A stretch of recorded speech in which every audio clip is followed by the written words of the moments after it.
To further discuss issues surrounding the cost of these infrastructure projects in Delta State, I'm joined by Executive Assistant to Delta State Governor on Orientation and Communications, Fred Latimo Oghenesivbe. Thank you very much for joining us.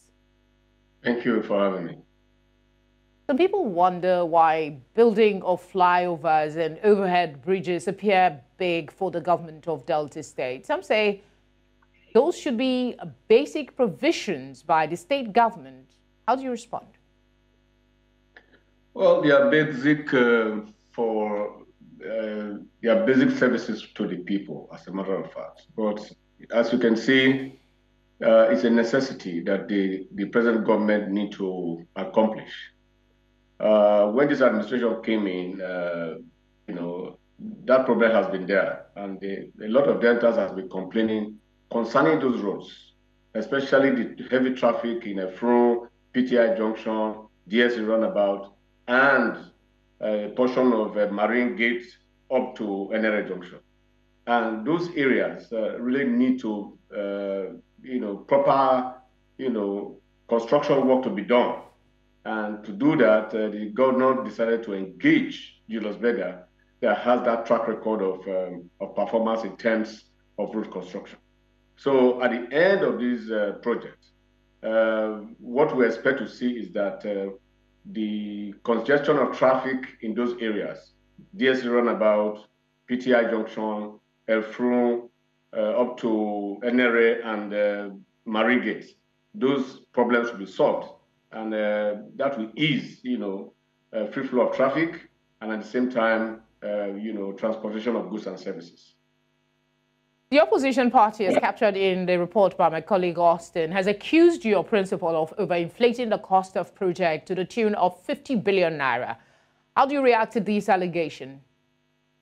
Well, the question we should be asking them is, how did they arrive at that 50 billion? Did they do their own feasibility study on those projects, or they just woke up one morning and decided to put a figure across as an overinflation? Now, 2 weeks ago, or let's say a week and a few days ago, they came up with this allegation that the state governor paid the entire 78 billion naira to Julius Berger. And in the process, some government officials received a kickback of 50 billion. And we came to the public and we informed the public that the 25% was what the governor paid. What the government of Delta State paid as upfront was 25% of the contract sum of 78 billion. And, when the APC realized that this was the actual amount paid upfront for that contract, they came back again to say that, they are aware that it was 25%, but there is an overpadding of the contract to the tune of 50 billion. Now, we are asking the question, how did you arrive at the 50 billion overpadding that you are talking about? Did you carry out your own project assessment of what we have with us, or how did you arrive at it? So I think the APC people should be able to tell us how they arrive at 50 billion over inflation. And by the way, Julius Berger is a responsible corporate citizen of this country, and they have a good track record of discipline and all that. Julius Berger is not known to pad contracts or to give kickbacks to anybody. They focus on their projects, and I don't think that at this point in time, Julius Berger will want to soil their hand by doing any business that is not proper with anybody.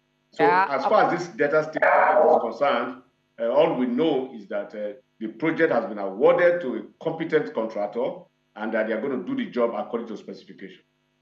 Hopefully we can get the opposition to come speak to us on Nigeria Tonight subsequently. But before we let you go, there are reports coming from Delta suggesting that insecurity is increasing.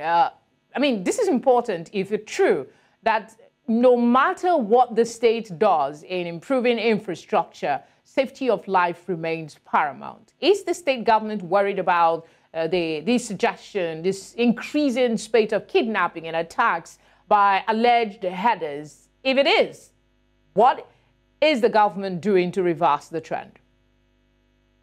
The government has done a lot to reverse the trend.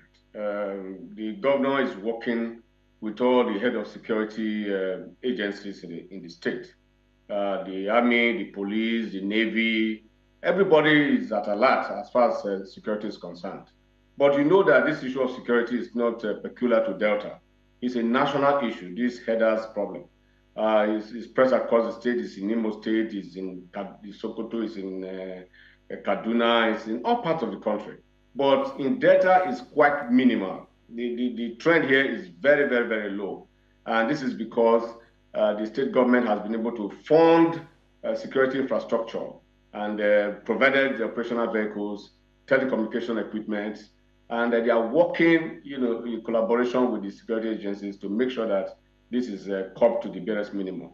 Also, the Commissioner for Police in Delta State is doing a great job, and himself and his men has been, doing a great job. A lot of these criminals have been apprehended, but in Delta, it's quite minimal. We don't really have that serious insecurity problem, and that is why investors are coming to the state, and we keep encouraging more investors to bring money to invest in Delta State because Delta is peaceful.